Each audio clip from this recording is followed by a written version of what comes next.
കേരളത്തിന്റെ രാഷ്ട്രീയ ചരിത്രത്തിൽ ഇടവേളകളില്ലാതെ ഒരേ മുന്നണിക്ക് ഭരണ തുടർച്ച ലഭിക്കുന്നത് അപൂർവമായ കാഴ്ചയാണ്. 2021 ആ ചരിത്രം തിരുത്തിക്കുറിച്ചാണ് പിണറായി വിജയന്റെ നേതൃത്വത്തിലുള്ള ഇടതുപക്ഷ സർക്കാർ വീണ്ടും അധികാരത്തിലേറിയത്.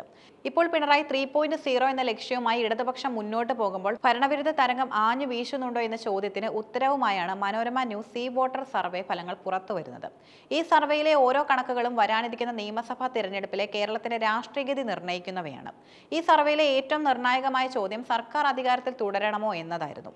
ഇതിന് കേരളം നൽകിയ മറുപടി ഭരണപക്ഷത്തിന് വലിയൊരു മുന്നറിയിപ്പാണ് നൽകുന്നത്. സർവേയിൽ പങ്കെടുത്തവരിൽ 53.7% പേരും സർക്കാർ മാറണമെന്ന നിലപാടുകാരാണ്. ജനാധിപത്യത്തിൽ പകുതിയിലധികം പേർ ഭരണമാറ്റം ആഗ്രഹിക്കുന്നു എന്നത് ആ സർക്കാരിനെ സംബന്ധിച്ചിടത്തോളം വലിയൊരു പ്രതിസന്ധിയാണ്. 40.3% പേർ മാത്രമാണ് നിലവിൽ LDF സർക്കാർ തുടരണമെന്ന് അഭിപ്രായപ്പെട്ടത്.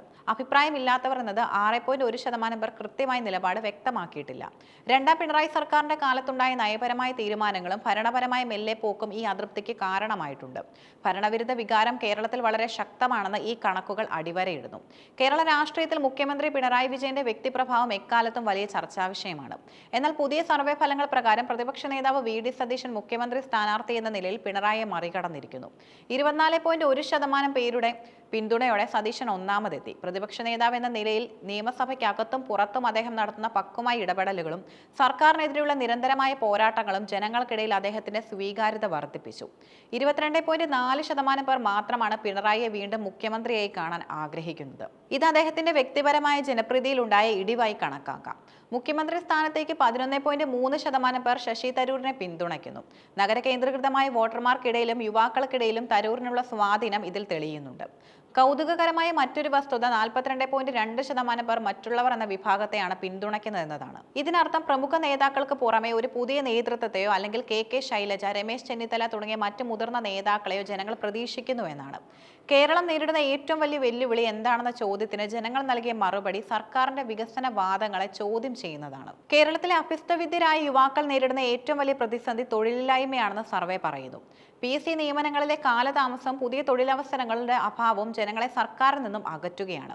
അഴിമതിരഹിത കേരളം എന്ന് സർക്കാർ അവകാശപ്പെടുമ്പോഴും കാൽഭാഗത്തോളം ജനങ്ങൾ അഴിമതി ഒരു പ്രധാന പ്രശ്നമായി കാണുന്നു എന്നതും ഗൗരവകരമാണ്.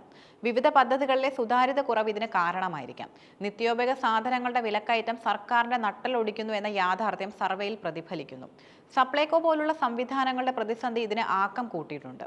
കൂടാതെ വർഗീയത, സ്ത്രീകൾക്കെതിരെയുള്ള അതിക്രമം, വികസന മുരടിപ്പ് എന്നിവയും ജനങ്ങൾ ഗൗരവമായി കാണുന്നു. CPM-നെയും കോൺഗ്രസിനെയും ഒരുപോലെ പ്രതിരോധത്തിലാക്കിയ വിഷയമാണ് ശബരിമല സ്വർണ്ണക്കൊള്ള കേസ്. ഈ കേസിന്റെ അന്വേഷണത്തിൽ ജനങ്ങൾക്ക് വലിയ വിശ്വാസമില്ലെന്നാണ് സർവേ വ്യക്തമാക്കുന്നത്. അന്വേഷണം ശരിയായ ദിശയിലല്ലെന്ന് 42.7% പേർ വിശ്വസിക്കുന്നു. 34.5% പേർ മാത്രമാണ് അന്വേഷണം ശരിയായ രീതിയിലാണെന്ന് കരുതുന്നത്. സർക്കാരും പ്രതിപക്ഷവും തമ്മിലുള്ള ഒത്തുതീർപ്പ് രാഷ്ട്രീയമാണോ ഇതിന് പിന്നിലെന്ന് ജനങ്ങൾ സംശയിക്കുന്നുണ്ടോ എന്നും ഈ ഫലങ്ങൾ ചിന്തിപ്പിക്കുന്നു. അന്വേഷണ ഏജൻസികളുടെ വിശ്വസ്തത ചോദ്യം ചെയ്യപ്പെടുന്നത് ജനാധിപത്യത്തിന് നല്ല സൂചനയല്ല. രാഹുൽ മാങ്കൂട്ടത്തിൽ MLA-ക്കെതിരെയുള്ള ലൈംഗിക ആരോപണം വരാനിരിക്കുന്ന തിരഞ്ഞെടുപ്പിൽ ഒരു പ്രധാന വിഷയമാകുമെന്ന് 41.9% പേർ വിശ്വസിക്കുന്നു. എന്നാൽ 35.4% പേർ ഇത് തിരഞ്ഞെടുപ്പിനെ ബാധിക്കില്ലെന്ന നിലപാടിലാണ്. ഇത്തരം വ്യക്തിപരമായ ആരോപണങ്ങൾ വോട്ടർമാരുടെ തീരുമാനങ്ങളെ സ്വാധീനിക്കുമെന്നത് കേരളത്തിലെ മാറുന്ന രാഷ്ട്രീയ സംസ്കാരത്തിന്റെ ഭാഗമാണ്. ഈ സർവേ റിപ്പോർട്ട് 3 മുന്നണികൾക്കും കൃത്യമായ സന്ദേശങ്ങൾ നൽകുന്നുണ്ട്. ഭരണ തുടർച്ച എന്ന ലക്ഷ്യം അത്ര എളുപ്പമല്ല. തൊഴിലില്ലായ്മ, അഴിമതി തുടങ്ങിയ വിഷയങ്ങളിൽ വ്യക്തമായ പരിഹാരം കാണാതെയും മുഖ്യമന്ത്രിയുടെ പ്രതിച്ഛായ വീണ്ടെടുക്കാതെയും പിണറായി 3.0 സാധ്യമായെന്ന് വരില്ല.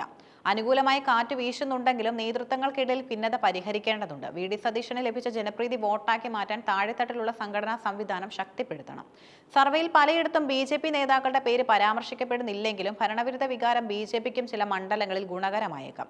Manorama news C voter survey ഫലങ്ങൾ വിരൽ ചൂണ്ടുന്നത് കേരള രാഷ്ട്രീയത്തിൽ ഒരു വലിയ അഴിച്ചുപണിക്കാണ്. ഭരണമാറ്റം ആഗ്രഹിക്കുന്നവരുടെ എണ്ണം വർദ്ധിക്കുന്നത് സർക്കാരിനെതിരെയുള്ള ജനരോഷത്തിന്റെ പ്രതിഫലനമാണ്. വികസനത്തെക്കുറിച്ചുള്ള ചർച്ചകളെക്കാൾ ഉപരിയായി തൊഴിലില്ലായ്മയും വിലക്കയറ്റവും അഴിമതിയും വരാനിരിക്കുന്ന തിരഞ്ഞെടുപ്പിനെ നിർണ്ണയിക്കുമെന്നും ഉറപ്പാണ്. മുഖ്യമന്ത്രി സ്ഥാനത്തേക്ക് VD സതീശൻ കൂടുതൽ സ്വീകാര്യനായി മാറുന്നത് കോൺഗ്രസിന് വലിയ ഊർജം നൽകുന്നു. എന്നാൽ വോട്ടെണ്ണി കഴിയുന്നത് വരെ കേരളത്തിന്റെ രാഷ്ട്രീയ മനസ്സ് പ്രവചനാതീതമായി തുടരും.